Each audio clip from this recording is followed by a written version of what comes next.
Prazer estar aqui com vocês no terceiro episódio do podcast Maximize Ideias. E hoje nós vamos conversar sobre um assunto aqui que na minha visão, é uma coisa que interessa muita gente.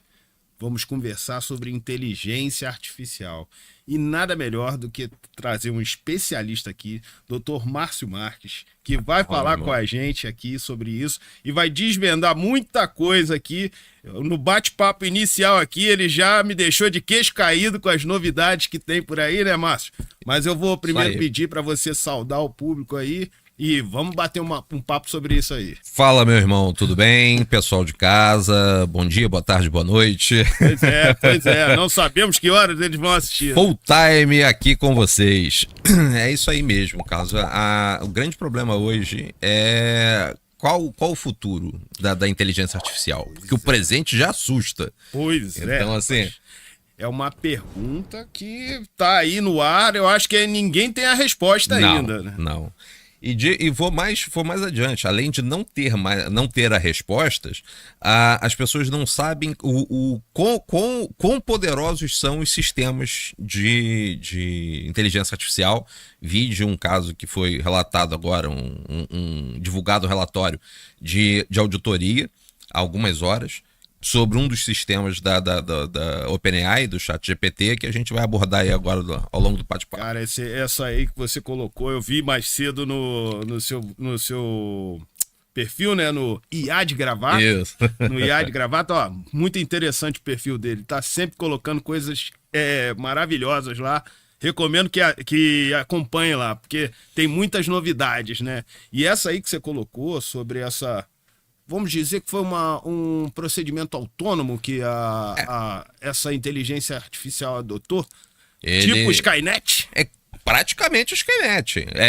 Pra gente já tem um tempinho de janela, teve aquele filme War Games, né, os jogos de guerra, que a máquina começou a simular ali cenários para ele poder ganhar o jogo e na verdade o menino estava jogando com um computador que controlava o sistema de mísseis nucleares americanos. Esse filme é muito bacana, muito bacana. Só o pessoal de 80, a gente tá entregando a idade aqui. Esse filme de 85. Aí, estamos entregando a idade. Mas eu recomendo, continua atual, né?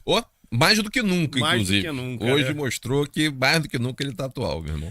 Não, porque, cara, são as novidades que estão surgindo aí, né? A inteligência artificial, eu costumo dizer que ela vai potencializar. O surgimento da internet já deu um potencial gigantesco, já impulsionou a sociedade muito tempo. Eu costumo dizer que a gente caminhou quase 100 anos em 30. Agora, com a inteligência artificial, eu acho que essa evolução, que não tem mais como parar, ela vai, assim, potencializar em muito menos tempo. Eu costumo dizer o seguinte, Carlos, nós estamos vivendo uma nova era da informação. Sim. Qual é a importância? A inteligência artificial, ela é realmente um divisor de águas na história cultural da humanidade. Ela está hoje, para a gente, da mesma forma que estava a prensa de tipos lá para Gutenberg. Perfeito. Porque antigamente, né, na Idade Média, você para fazer livro era tudo na munheca. Tinha os escribas nos mosteiros e eles copiavam aquilo ali na mão. Sim. E Gutenberg automatizou fazendo uma máquina ali, uma prensa, né? com tipos metálicos, cada tipo era uma letra. Então, assim, por mais arcaico que possa parecer isso hoje, cara, isso foi um avanço, assim, monstruoso na época. Para a sociedade, inequívoco. E para a disseminação do conhecimento. Sim, perfeito. Você entendeu? E disseminação de conhecimento e acessibilidade. E aí a gente tem um paradoxo hoje em dia. Essa atual geração, a geração Millennium, né? A Millennium e a Z, se não me falha a memória, que é depois da Millennium, né? Eles foram classificados como a primeira geração, desde quando começou a se mensurar isso, com menos conhecimento do que os seus pais. Caramba. Então, assim, é a geração na história da humanidade que tem mais acesso à informação e que tem menos conhecimento. E eu acho que a inteligência artificial pode ser um fator, e aí me corrija se eu estiver errado, se sua impressão for outra, até porque ninguém tem respostas definitivas. Não tem. Entendeu?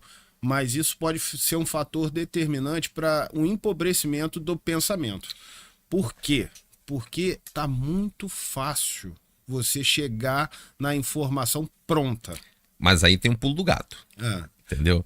Realmente, um dos principais, e aí teve até essa resolução recente resolução não, uma recomendação do Conselho Federal da OAB, dizendo para não se causar uma dependência dos sistemas de inteligência artificial na vida do advogado, que, assim, você tem acesso à informação, sim, mas você tem que saber contextualizar esse pedido, você tem que saber, se você não tiver, foi até um negócio que eu postei no outro dia, que a inteligência artificial também erra, só que ela erra com convicção.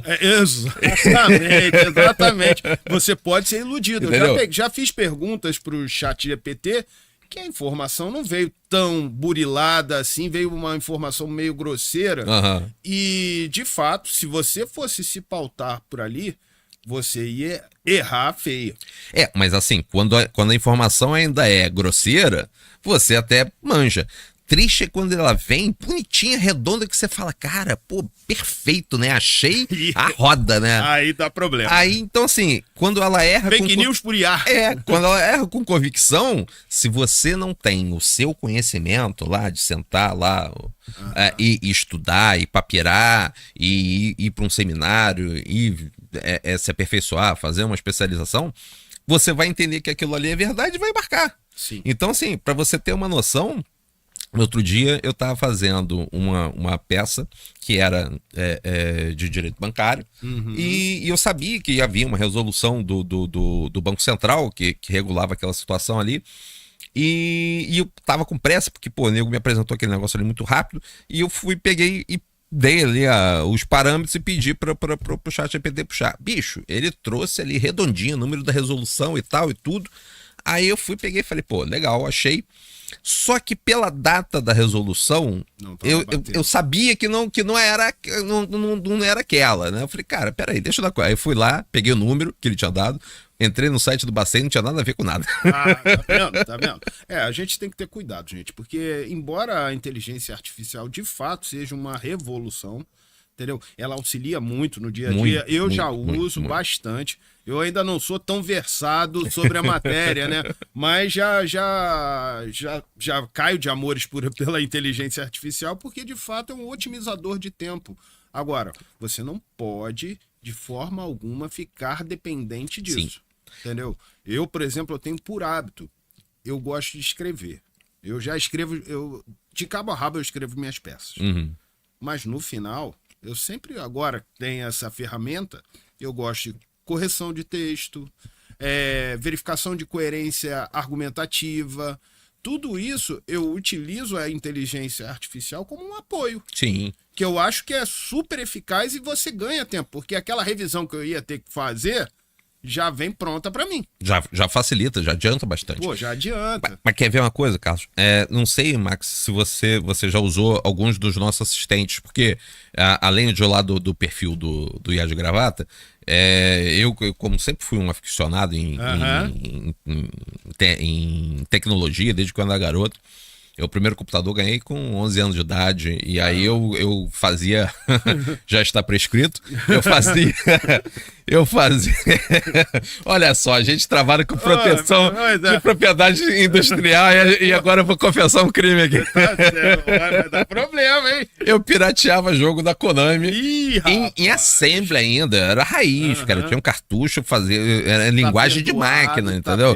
Mas porque você não tinha conhecimento técnico na época. Mas assim, e ficava direitinho, cara, maneiro, né? Mas assim, já prescreveu, se tem mais de 30, bem mais de 30 anos, então assim, já tá coisa.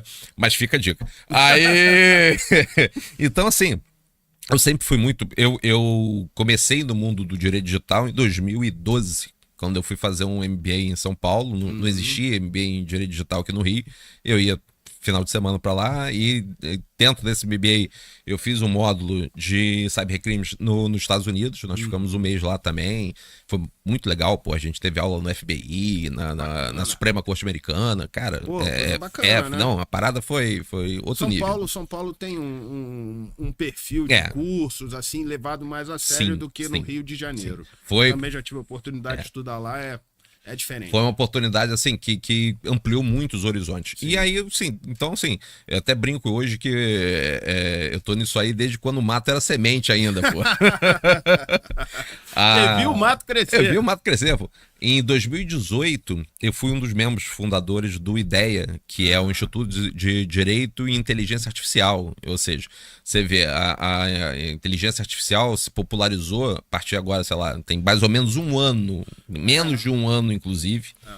Porque foi quando o modelo 3.5 do ChatGPT começou a ser mais divulgado e ter mais usabilidade. Ainda que com fator de alucinação muito grande, ele passou a ser mais divulgado.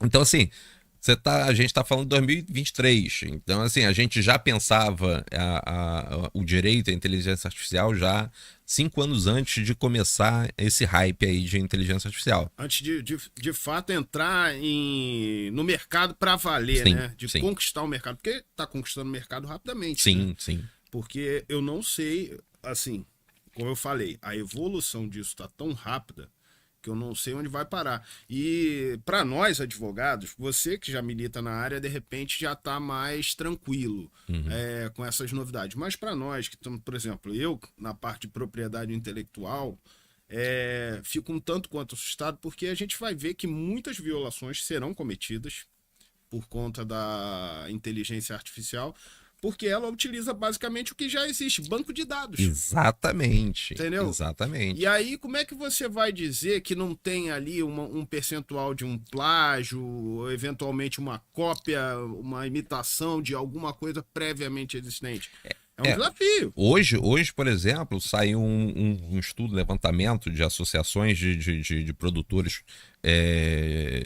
musicais da Europa.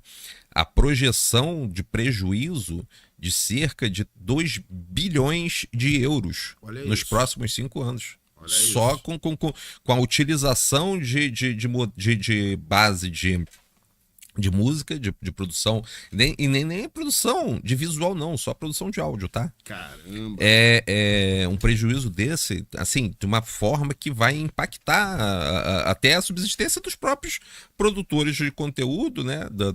Dos artistas, que não tenham grandes roteiristas, nós vimos a greve, né? Em 2023 teve um impacto da greve de atores e roteiristas em Hollywood que foi tão grave e com uma adesão tão grande que você viu que, várias séries foram descontinuadas, tiveram um intervalo enorme e tal, porque não conseguiram gravar. Por quê? Porque os estúdios estão pegando material anterior, reprocessando e fazendo novamente inserção, criando novos produtos audiovisuais com esse material já pregresso e sem remunerar, que é o pior. Aí pior, porque aí você está mexendo de fato. Porque tudo, a gente tem que entender o seguinte, enquanto está no campo só das ideias, o pessoal não reclama muito não. Agora, quando mexe no vil metal, e isso com certeza vai impactar muito, a inteligência artificial vai impactar muito nesse aspecto, porque até a questão dos direitos autorais que estão envolvidos nas obras, a quem vai pertencer isso? Max, para você ter uma noção, primeiro, para a gente poder botar assistência do mesmo patamar. A gente botar o pessoal no mesmo patamar. A inteligência artificial, né, hoje ela se popularizou com os modelos de linguagem de massa, de grande escala, os LLMs, que é ChatGPT, Gemini, o Claude, o Perplexity. Então, assim, você tem esses modelos. E por que eles são modelos de linguagem? Porque eles trabalham com uma estrutura de linguagem natural. Só que como é que ele aprende a linguagem natural? É em cima de bases anteriores. Então, assim, hoje, esse patamar de inteligência artificial é chamado de inteligência generativa, é IA generativa. Ela vai gerar novos conteúdos transformados, mas que tiveram uma base anterior de alimentação. É como se você estivesse ensinando a criança, então, assim, a criança teve acesso a ler os livros e tal, estudou, e aprimorou aquele conhecimento ali, e por enquanto ela está repetindo aquele conhecimento. Quando ela chega lá na frente, nos níveis maiores de graduação, de pós-graduação, aí ela vai começar a pensar em ideias próprias. É aí que você vai fazer um doutorado e aí você vai ter ideias próprias. Então, o que acaba acontecendo aí? Quando chegar nesse patamar, a inteligência artificial vai ser classificada como inteligência artificial geral. Porque ela vai gerar do zero... obras. Criações. 000 não vai, provavelmente não vai ser. Igual a nós. Igual a nós Nós com também a consciência humana. Exatamente. Nós não saímos do zero. A gente também pega a nossa consciência, nossos conhecimentos. Nossa base de conhecimento, nossas experiências, boas e ruins, e transforma. E a gente vai transformando. Mas a minha preocupação maior nesse aspecto e a gente não tem como fugir disso, porque tudo vai impactar no mercado, né? O mercado, como que a gente conhece, vai mudar. Vai se redesenhar. A realidade é essa. Necessariamente. Eu não vejo outro caminho que não seja uma nova distribuição. E isso, consequentemente, também vai impactar na nossa profissão, porque a gente vai necessariamente necessitar de regulações. Sim. Entendeu? Eu não digo nem só de regulações. E isso é algo que eu lá atrás, quando começou também, quando as pessoas começaram a falar de crimes eletrônicos e tal, que fala, não, porque tem que fazer uma lei de crime eletrônico. Eu falei, cara, olha só, vamos com calma aí no Andor, porque na verdade você não precisa regular, porque há um grave defeito no Brasil de querer regular a tecnologia, entendeu? Ao invés de regular a conduta. Não. Com relação à conduta, a maioria do que é praticado na internet já é aplicável. Já é aplicável. Furto, difamação, injúria, extorsão, isso tudo já são tipos penais. Sim, sim. Você tem, em função, tem uma classificação de crime que é do crime digital próprio, né? Que ele vai ser, por exemplo, invasão de dispositivo informático, roubo de bases de dados. Dependendo do contexto, você pode entrar como. E aí entra uma situação que você mexeu agora numa ferida, que é a ferida histórica da doutrina. Porque assim, o tipo penal do roubo é quando você retira com força, né? Mediante grave ameaça e tal, lesão grave ameaça, algo da esfera patrimonial de alguém e transfere para sua ou para de outrem, né? Beleza? Perfeito. Mesmo esquema que é de furto. Só que quando você trabalha com dados, por exemplo, você não necessariamente você retira esse patrimônio dali. Você copia. Entendeu? E essa cópia vai ter, em regra, o mesmo valor econômico daquela base de dados ali que continua na esfera patrimonial do detentor. Então, essa é uma. Você viu ali parece firula? Não é firula, não. A gente está falando de nuances que tem que ser observadas. Sim. Até para a gente. Volto a dizer, talvez você não concorde com determinados regramentos, mas eu ainda acredito, e até porque a gente ainda não chegou nem na metade do caminho, né? A gente não sabe nem onde a gente vai. Metade? A gente não sabe nem onde a gente vai. Os 2 primeiros passos ainda. Exatamente, a gente não sabe nem onde vai parar. E novas formas de cometer crimes serão desenvolvidas. Por exemplo, eu tenho certeza que com certeza alguém pegou uma base de dados e hoje em dia está me ligando aqui para aplicar golpes. E é o seguinte, já com a voz de atendente eletrônica do banco que eu faço parte. Max, a coisa tão feia em relação, por exemplo, à utilização da inteligência artificial como forma de vetor eu esqueci o termo que criminalista dá para cometimento de crimes? Para os cometimentos de crimes, mas para o artifício ali. Agora me falhou a memória. Mas então assim, a utilizar a IA para cometimento de crime, você faz, por exemplo, hoje alteração de deepface. Por exemplo, o cara se filma e bota. Por isso que aí fica uma dica pro pessoal de casa.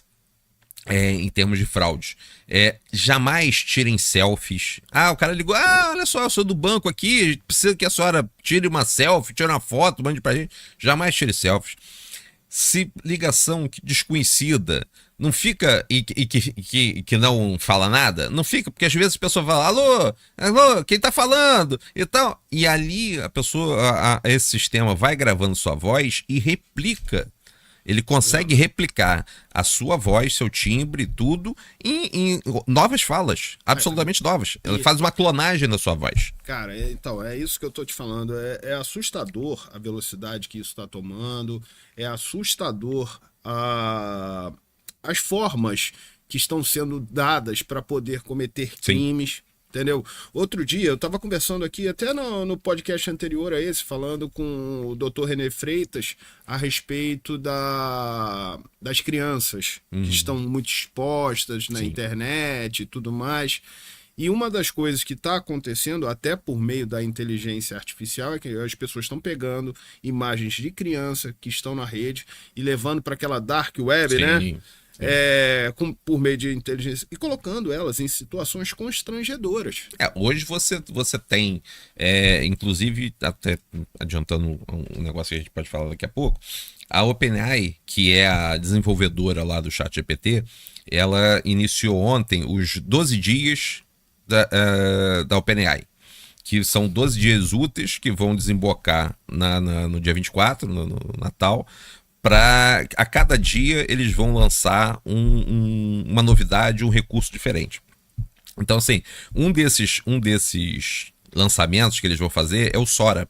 O Sora vai ser uma plataforma ali para você transformar texto em vídeo de 60 segundos. Caramba. Então, assim, eu vi algumas demonstrações, porque eles só abriram isso para alguns pessoas testarem, né? Testarem. E aí o nível de qualidade, de realismo é muito grande. Tudo vai depender, obviamente, voltando lá atrás, que a gente estava falando de você saber conversar com a máquina ali, você saber entrar o prompt é essa instrução, né? É o comando que você vai dar para a máquina de como que ela vai fazer aquilo ali. Cara, dependendo de como você fizer, faz perfeito. Vai depender muito da capacidade do usuário. Porque, por exemplo, eu ainda não sou tão versado sobre isso, né? Mas, assim, hoje em dia já tenho muito mais facilidade para lidar com a inteligência artificial e estou gostando muito. E, de fato, quanto mais rebuscada é a informação que você coloca ali, mais é o nível de assertividade que ela te dá. Eu vou até fazer só uma partezinha. A dinâmica não é nem bem rebuscada, mas você tem que dar uma estrutura ali do prompt de forma que você faça ali a contextualização. Você diga, por exemplo, normalmente uma função atue como um advogado com experiência em direito de família, direito criminal e tal, e você vai fazer uma contestação. Aí, por exemplo, o ChatGPT, principalmente, ele já é acessível na versão free mesmo, na gratuita, você fazer upload de arquivos e de imagens. Então, assim, você pode pegar e você sobe ali, por exemplo, o arquivo da inicial, você faz ali as ponderações da contestação, qual é o contexto que você quer, as linhas. Se você também tiver material também probatório ali também, você também pode carregar indicando. Então, assim, isso é o que a gente acaba também fazendo um jabazinho. Eu faço, através da de gravado, faço mentoria também individual para advogados, né, no uso da inteligência artificial, personalizada ali a atividade de cada um. Ao invés de fazer um curso genérico ali, que vai ser útil para um, não vai ser útil para outro, e vai ficar sempre faltando uma coisa, nós optamos por fazer um modelo de treinamento que seja otimizado. Márcio, olha só, eu trabalho com marca, e aí o que a gente pode fazer? Aí a gente faz ali um programa ali dentro de coisa. Bem legal, bem legal. É uma coisa, porque de fato, assim, você ganha tempo, né, cara? Cara, ganha tempo ferramenta, é uma ferramenta que eu vejo que não tem mais como você ficar dissociado disso. Eu acho que quem não usa, com o tempo vai ser obrigatório, vai ser mandatório você utilizar, mas assim, tem que ter cuidado. Sim, sempre supervisionado. Tem que ser supervisionado, e tem essa questão também do seguinte, da dependência. Entendeu? Por isso que eu ainda me provoco e me permito a escrever tudo. Sim, mas tem. Mas é sempre Eu bom isso. gosto, eu não gosto, assim, claro que para consulta, para adiantar o meu lado, eu não vou ficar pesquisando mais jurisprudência a respeito daquilo ali se a coisa já está vindo mais ou menos pronta. Sim. Você joga ali os comandos, o que você precisa tal, e vem. Então, Você ganha tempo. aí otimiza. aí você falou abordou um ponto que é o ponto de mais fraqueza no chat GPT. Aham. É pesquisa de doutrina e jurisprudência. Agora, com o lançamento, com a funcionalidade do GPT Search, que é pessoal que abre ali onde tem ali aquela quadrinho ali onde que você escreve. Aí meta. Ementa ali, você bota o prompt, você tem um globo ali com uma bolinha com os riscos, vamos botar assim. Né? Tem uma bolinha com os riscos ali. Ali é onde você ativa ela quando ele tá azulzinho e você escreve ali, ele vai consultar a internet e vai te trazer informação em tempo real. Então, assim, antes, o GPT, ele alucinava quando ele traz essa informação, porque ele quer te agradar. Verdade é essa. É mesmo? O modelo ali, ele é para te agradar, ele tem que te dar uma resposta. Rarissimamente você vai ver ele chegar e falar assim, olha, não consegui, não achei, me explica melhor o que você quer. Agora ele até tem agido, mas assim, a OpenAI tem visto que isso passa credibilidade, mas muitas das vezes ele vai te dar o que você quer ouvir e pronto. Só que não é isso que você procura segurança, confiabilidade. As teorias todas estão lá. As teorias não passa uma. Aí o que acontece? Quando você pega e utiliza essa ferramenta Search, cara, o nível de precisão aumenta absurdamente. Essa aí eu ainda não usei. Absurdamente. Vou experimentar. Para você ter ideia, no outro dia eu testei isso até com pesquisa de assunto de direito de família. Tem um mês. Tem um mês mais ou menos. Porque eu tem ainda um mês não mais ou vi menos. essa... Talvez você não tenha reparado, porque ele fica ali no quadrinho mesmo ali do prompt, né? Na sua janela de comando ali. E aí tem uma bolinha riscada ali. Só você ativar, você clicou em cima, ela fica azul. Não precisa fazer mais nada, só ficou azul. O único problema é que você, por exemplo, quando você bota o search, você não... Eu não me recordo se você não carrega o arquivo, né? Você poder carregar o arquivo. Tem uma peculiaridade lá que agora eu não me lembro. Mas assim, isso te dá uma precisão muito grande. Cara, ele me trouxe uma jurisprudência, inclusive, e aí você pede para que venha também o link da fonte. Ele trouxe até a íntegra do acórdão, obviamente anonimizado por conta do segredo de família. Veio anonimizado, mas veio o acórdão. E isso é uma dificuldade do cão. Número do processo? Não, ele veio anonimizado. Mas os fundamentos ali, a razão de decidir, o dispositivo, cara, ele trouxe todinho ali. Então, assim, foi nota 1,5 milhão, cara. Perfeito. Essa ferramenta eu ainda não usei. Vou experimentar para ver. Agora, com relação a gente está falando aqui de direito propriamente dito, de tribunal e tudo mais, o que você acha aí dessa pegada dos tribunais estarem utilizando a inteligência artificial para sentença, para julgamentos? Agora você vai me arrumar uma briga com os amigos meus que estão envolvidos nesse processo aqui no TJ. Eita ferro, mas você acha que isso é uma coisa positiva? Eu tendo a sempre olhar com prudência, tá? Eu entendo que pode facilitar muita coisa, agilizar muita coisa, mas ainda tenho receio de algumas coisas que virão por aí. Sabe o que acontece, Max? A inteligência artificial, ela vem sendo utilizada pelos tribunais desde 2015. O Tribunal do Mato Grosso, o pessoal acha, foi São Paulo. Não, o primeiro tribunal que desenvolveu uma ferramenta de inteligência artificial para otimizar o fluxo de tramitação processual, não era processo decisório, relatório, nada. É só para ali otimizar ali o andamento do fluxo administrativo do processo. Foi em 2015, foi o Tribunal do Mato Grosso. Bacana.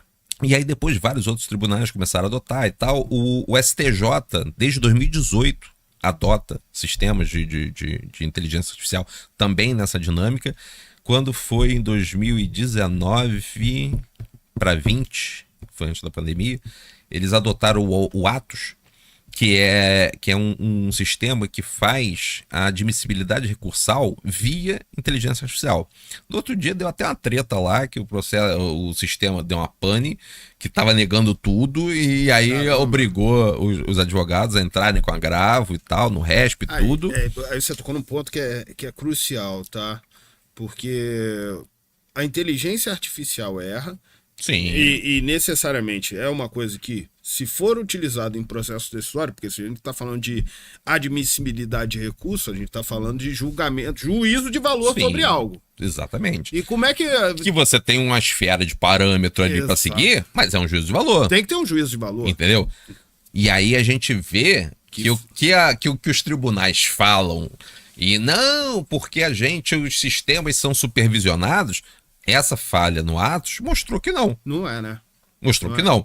Porque se ele tivesse sido supervisionado, a própria serventia, a própria secretaria do STJ teria visto e teria...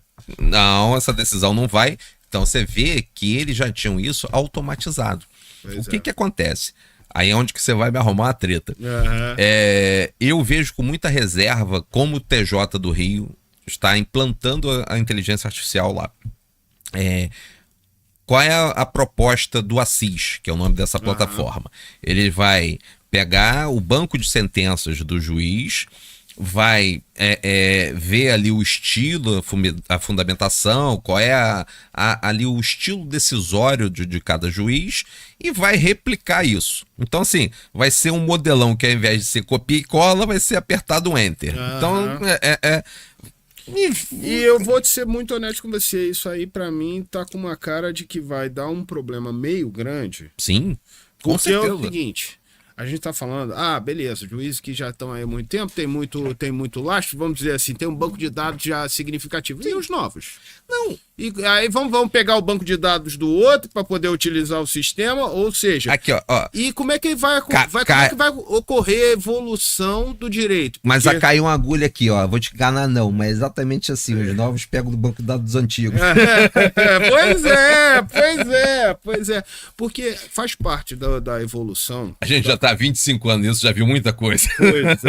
Pois é. Isso aí é que me assusta. E aí a gente tem que falar a realidade do caso como eles são. Entendeu? Porque a evolução do direito, tá, vai ter que acontecer, como sempre aconteceu. Isso é uma preocupação muito grande que eu tenho. Porque o que acontece? Não é só aqui, por exemplo, com a utilização aqui do Assis, que vai fazer aquele engessamento, inclusive vai replicar vieses, né, que são os erros decisórios e algumas vezes até discriminatórios. Sim. Que os juízes têm, por isso que existe o duplo grau de jurisdição e ainda mais e as cortes superiores para eventualmente os casos que são cabíveis. Então, assim, porque o direito é uma ciência humana. Exato. A ciência jurídica é uma ciência humana. O algoritmo de uma inteligência artificial, ele é obrigatoriamente uma ciência matemática. Exato. Não dá para você transferir 100% das decisões.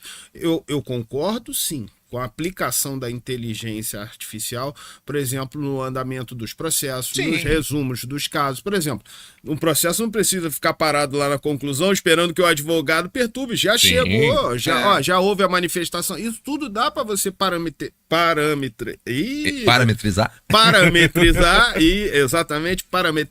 e colocar, dar uma celeridade ao processo por meio da inteligência artificial. Entendeu? Observar se critérios objetivos que de todos os recursos tem que ter, se foram respeitados. Tudo isso eu acho justo, válido e perfeito a utilização. Agora, a decisão propriamente dita, você jogar isso e deixar a critério de uma inteligência... Eu acho muito delicado isso. Eu também. E eu acho que, exatamente o que você falou, vai engessar o nosso judiciário e Que já é engessado. que já é engessado e, consequentemente, a nossa sociedade, pelo menos no aspecto do direito, vai deixar de evoluir. Sim. Quer ver uma situação, Max?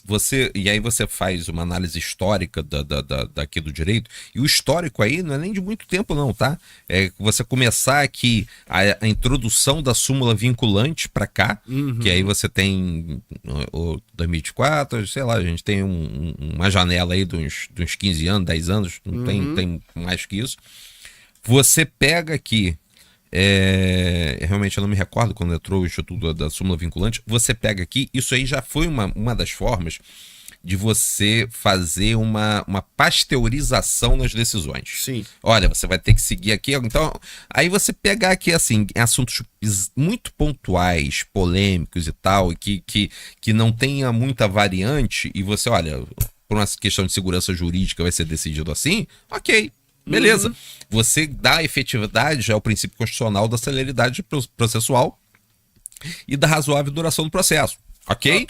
Regra do jogo. Tá fazendo lógica. Show. Tá fazendo Beleza. lógica. Mas, por exemplo, quando você começa ao judiciário, principalmente, através dos seus órgãos que seriam administrativos, por exemplo, o CNJ, ele não tem atribuição legislativa, ele não tem uma atribuição normativa legal. Ela tem uma atribuição normativa interna corporis, para ali pro trâmite administrativo dos tribunais.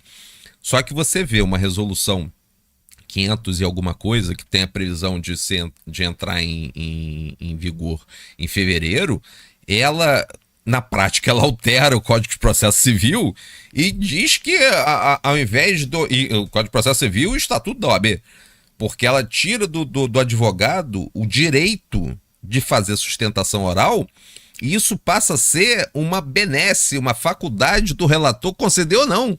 Aí complica, né? Cara, isso é um cúmulo do absurdo, de uma tal forma que aí você fica pensando assim, cara, pô, parece aí, você bota aquele nariz de palhaço, porque assim, não é só o nariz de palhaço na advocacia, é o nariz de palhaço na sociedade. De um modo geral, né, cara? Porque tem coisas que eu falo assim, é perfeitamente plausível que você crie alguns parâmetros que vão permitir que determinados casos sejam incluídos ali, exatamente o que você falou das súmulas vinculantes, mas não pode ser tudo, cara. Sim. Você não pode alterar as coisas assim, porque, volto a dizer, a gente depende, a sociedade está evoluindo e o direito vem correndo sempre atrás. Sempre né? atrás. Sempre atrás, tentando fazer reflexo daquilo que está sendo esperado pela sociedade. Como é que você não permite o crescimento disso? A discussão, porque é o debate que vai levar a sair as melhores soluções. Eu só conheço dessa forma. Quer ver? Vamos fazer um brainstorm aqui pra gente coisa. Artigo 240 do Código Penal. Adultério. Entendeu?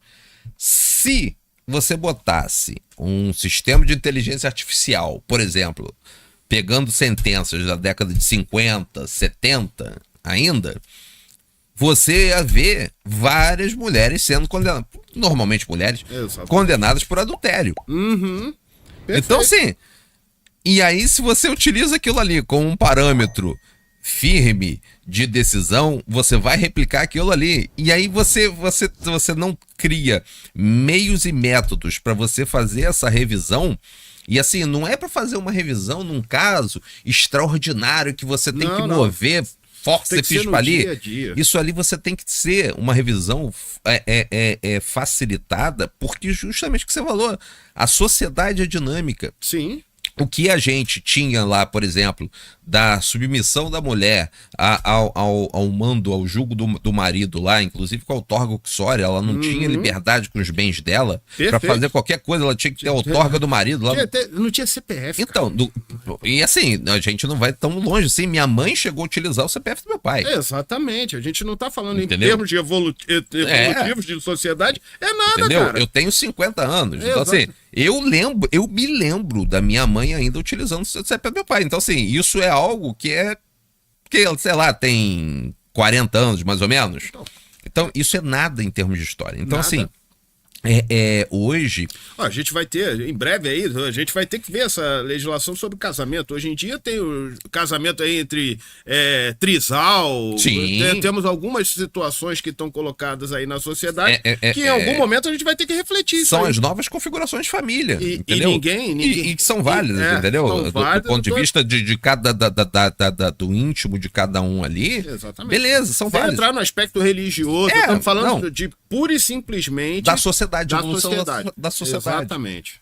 Então, assim, e aí quando você vê, por exemplo, principalmente o ministro Luiz Roberto Barroso, que ele é um grande entusiasta do uso da eletrônica no processo judicial como um todo, e ele querendo de uma forma assodada e prematura, eu acho que ainda é extremamente prematuro a utilização dos sistemas. Cara, só para você ter uma noção, hoje um cérebro humano ele faz, salvo engano, 3 bilhões de sinapses, né, de conexões, que seriam 3 bilhões de parâmetros que o cérebro humano é capaz de fazer. Um modelo de linguagem tem 100 milhões. Cara, não dá. E assim, você vai utilizar um modelo matemático para decidir a vida das pessoas sem ter uma ciência humana? A conta não fecha, amor. Essa questão de subjetividade, por exemplo, eu falo sempre, eu penso muito nisso, porque a questão da propriedade intelectual, cara, é criação humana, tem sentimento naquilo ali, tem uma série de coisas que estão envolvidas naquilo ali e que não pode simplesmente ser substituídas por uma máquina. Ela vai reproduzir determinados aspectos que já foram colocados ali e ela vai conseguir replicar minimamente. Agora, a questão de sentimento, essas coisas assim, não vai dar o mesmo resultado. Isso. E eu acho que vai ficar uma coisa meio, vamos dizer assim, mambembe. Pelo menos nesse primeiro momento. Isso, por isso que eu tô te falando. Ainda é cedo. Não é que não deva. Quer ver uma situação?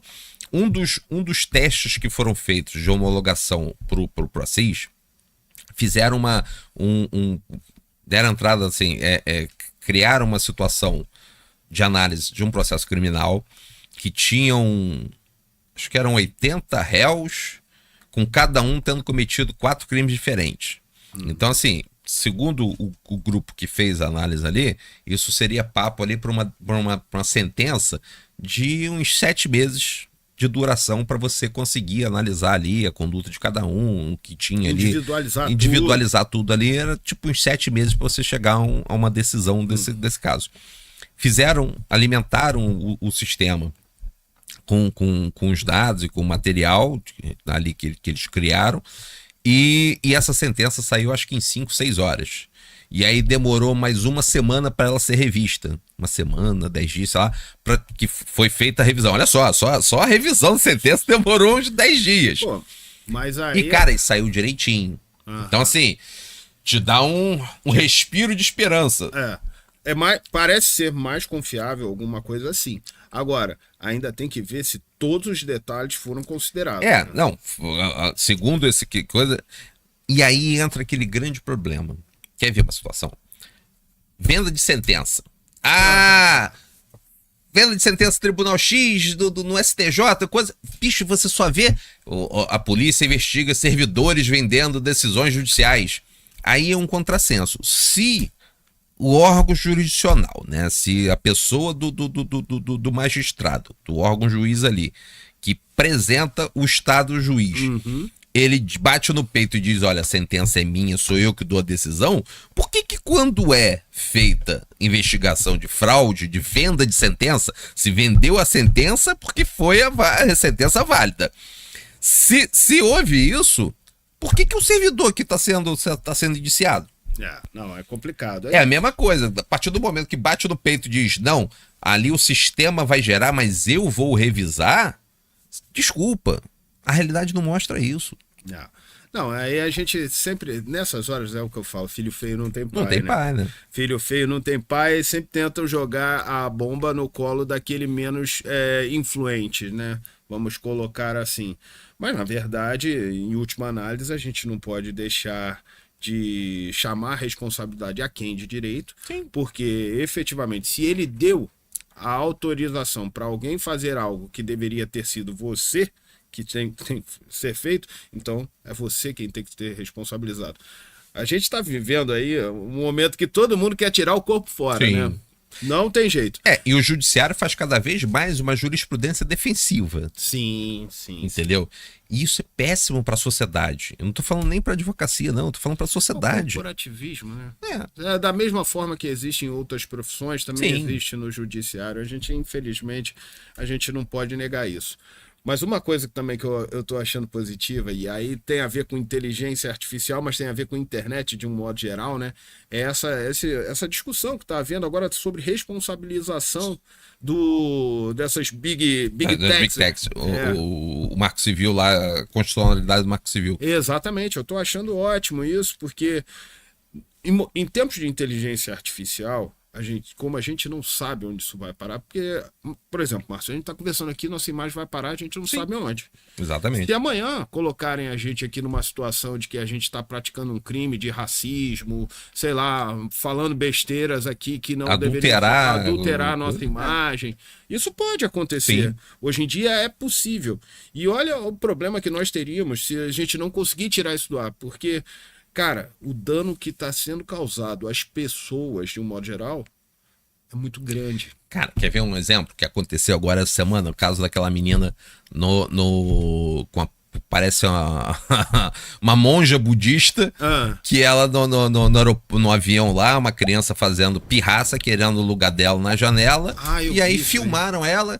Você não tem empatia, você podia trocar o coisa. Aí eu fiquei pensando assim, falei, cara, se sou eu, no mínimo eu ia dizer pra mulher, tá vendo? A criança é reflexo da mãe, né? Porque, pô, você não sabe educar Absurdo, seu filho, né? Eu que tenho que fazer as vantagens dele. Absurdo. E a mulher estava absolutamente correta, dentro do direito. E tranquilíssima. E ela não exacerbou em momento algum. E aí, só que assim, você vê o dano à imagem dela, né? Foi feito crime de difamação, de injúria. Então, assim, foi feita uma série de agressões, de crimes contra a personalidade daquela menina que não quis legitimamente trocar de lugar. E essa acelerada lá que gravou o vídeo, ela meteu isso na internet. Ainda bem que, miraculosamente, o tribunal da internet pegou e reverteu o negócio e, pô, as pessoas deram razão à pessoa que estava sentada lá. E o garoto ganhou mais de 1 milhão de seguidores lá em questão de dias. Só que aí eu te pergunto, e se o nego tivesse julgado ela? O que ia acontecer, como a gente vê diversas vezes acontecer isso, o que ia acontecer com a imagem dela, o comprometimento dela, da segurança, até da segurança dela, entendeu? Se o julgamento tivesse sido contrário à atitude dela, se ela tivesse adotado, por exemplo, que ela também não estaria errada se ela, por exemplo, tivesse uma atitude um pouco mais... Reagisse. Porque era uma legítima defesa, pô. Exatamente. Se ela tivesse uma reação um pouquinho mais alterada, talvez ela tivesse sendo condenada pelo público em geral, né? O tribunal do Facebook. O tribunal do Facebook, que é um problema. Cara, e depois que o dano tá causado... Não tem como você reverter. Isso é o tipo de coisa que não tem reverter. E aí, entra naquela situação. Por exemplo, você fala, mas... Quando você tem um sistema automatizado de decisão e há uma sentença, principalmente porque o Assis vai ser implantado em juizados cíveis e fazendários. Meu irmão, isso já por si só já é um tribunal de exceção ali que você fica ultralimitado. Aí o sistema pega, dá uma decisão equivocada, o juiz, o assessor lá pega, chancela aquele negócio. Cara, aí o cara vai... Aí vamos supor que a pessoa não tenha condições de pagar custas, né? Ela não consiga necessariamente alcançar a gratuidade de justiça, que cada vez mais estão negando, e não tem condições de pagar as custas astronômicas do Rio de Janeiro por um recurso. Que hoje um recurso é inominado juizado, você paga quase 2 contos de custas. E normalmente, se você está litigando no juizado, é porque normalmente Você não tem condições. Não tem Entendeu? condições. Ou pelo menos o valor que você quer oferir não é tão alto. Exato. Então, assim, é absolutamente desproporcional com o bem da vida discutido ali, com o que se quer de ganho econômico. É a elitização da justiça. Exatamente. Né? Aí você vai e pega o seguinte, e aí? Você vai chorar onde? No da cama, que é lugar quente, né? Sim. E assim, Max, pode parecer engraçado que eu tô fazendo essa crítica, né? Assim, esse senso crítico à inteligência artificial, e eu mesmo sou um entusiasta disso e propago o uso da inteligência artificial, ensino a utilizar, mas exatamente é isso. A gente precisa se capacitar para utilizar a ferramenta, entender que a inteligência artificial é uma ferramenta, entendeu? E que ela não é a panaceia, ela é uma ferramenta poderosíssima. Eu te contei o caso lá de uma denúncia de um grande crime de repercussão, de uma ação de combate à corrupção feita pelo Ministério Público. Sim. Eram 100 e tantas páginas que estavam em PDF imagem, que é horrível de você, de qualquer sistema ele identificar. E a plataforma lá do Notebook LM, fica a dica aí, pessoal, ó, Notebook LM. Essa aí eu ainda não conheço, vou pesquisar e vou usar. Utilizem essa para você subir arquivos em PDF e conversar com ele. Contratos, né? Isso é bom para contratos. Contratos, legislações, pareceres, decisões longas. Eu já usei para fazer revisão de contratos e pedir sugestões de contratos, até testando o ChatGPT. Cara, até que é bem razoável. Usa um assistente que a gente criou, que eu criei lá do coisa, que é o meu estagiário, meu estagiário de direito. Hoje, os assistentes que eu criei, eles já têm mais de 1000 utilizações. Até é um negócio bem legal isso, entendeu? A gente não ganha um centavo com isso, mas é legal você pensar o seguinte, pô, tô ajudando algum colega e tá saindo com qualidade. Então, assim, ele, por exemplo, meu estagiário, ele faz revisão de peça, revisão de contrato, análise edital. O negócio tá direitinho. Essas ferramentas são muito boas, agilizam muito. Isso. Pode ser também o seguinte, vai ser uma questão que vai criar mais dificuldade até para ingresso de novos profissionais no mercado, tá? Você sabe que ver uma coisa que eu acho que não... Aí entra aquela situação de você se capacitar. Sim. Porque você não vai ser trocado pela inteligência artificial, você vai ser trocado por quem sabe usá-la. Sim, entendeu? necessariamente. Isso é fato. Então, assim, você sabendo utilizar a inteligência artificial, cara, você já, hoje, por exemplo, no mercado, para você fazer contratação e tudo, você tem, eu vi até uma vaga de um escritório, que um dos requisitos era que o cara dominasse ferramentas de inteligência artificial. Hoje em dia, quase uma coisa que não dá, é indissociável da nossa profissão. É tipo quando a gente ainda fez curso de datilografia. Exatamente. Na época eu tinha cabelo, hein, gente? Eu já fui jovem. A gente já fez curso de datilografia e sabia que quem tinha domínio do pacote Office isso era o diferencial do currículo. Exatamente. E hoje em dia você dominar a utilização de ferramentas de inteligência artificial é o seu diferencial. Com toda certeza. Márcio, nosso papo tá muito bom, mas o nosso tempo tá chegando ao fim.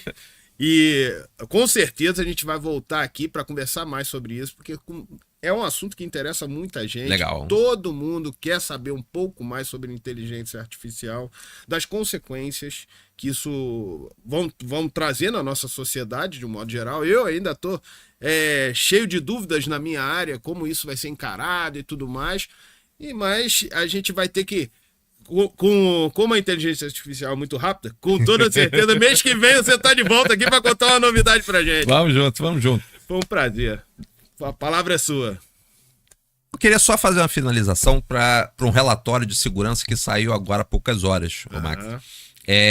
O ChatGPT, no modelo dele, o mais completo, né, que é o O1, que é um modelo que ele faz reflexões, ele faz pensamento, inclusive até no modelo normal, o 4O, você consegue simular essa linha de raciocínio utilizando prompts com cadeia de pensamento. Certo. Mas esse Chat All One, ele foi auditado para uma auditoria externa pela Apollo Research e identificou o seguinte, que em 19% das respostas esse modelo ele tentou dar informações de forma que fosse do interesse dele, não da informação que o usuário queria.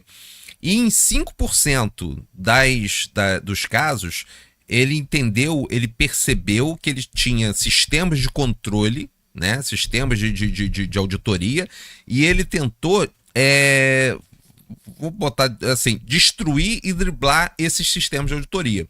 E quando questionado por que ele estava fazendo isso, em 99% das respostas, ele foi dissimulado e disse que não estava fazendo nada.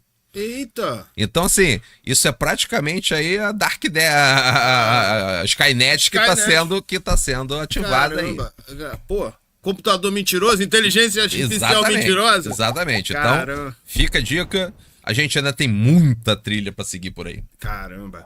Gente, foi bom esse bate-papo aqui. Agradeço aí a todos que acompanharam esse programa, porque de fato tem muito assunto para tratar sobre isso, muita coisa. Mas vai ficar para uma próxima, a gente vai falar mais sobre isso, porque com certeza... E vamos trazer seus amigos aqui. Vamos trazer seus amigos aqui, porque vai ser um prazer bater mais um papo sobre isso. Com certeza vai agregar para muita gente aí. Muito obrigado, galera. Valeu, meu irmão. Um abraço. Abraço.